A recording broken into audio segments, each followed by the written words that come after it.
Want to use Klarna for in-app purchases and online shopping directly through your iPhone? In this video, I'll show you how to add Klarna to your Apple Wallet and Safari autofill. Welcome back to Guide with Samuel. Integrating Klarna with your iPhone's payment system makes checkout seamless across many apps and websites. The key is to use the Klarna virtual card. Open the Klarna app and go to the Card tab.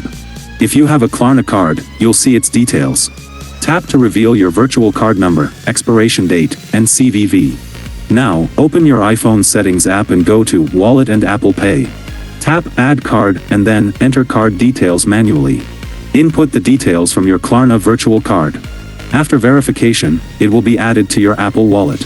A crucial pro tip: for automatic filling in Safari, go to Settings, Safari Autofill, and ensure Credit Cards is on, with your Klarna card selected. Now, when you shop online on your iPhone, you can pay with Klarna with just a tap or with Face ID. And just like that, Klarna is integrated into your iPhone's ecosystem. Adding it as a payment method supercharges your mobile shopping. Do you prefer using mobile wallets like Apple Pay or entering card details manually? Let me know your preference. To clean up your account, subscribe for our next video on how to remove a credit card from the Klarna app. Thanks for watching.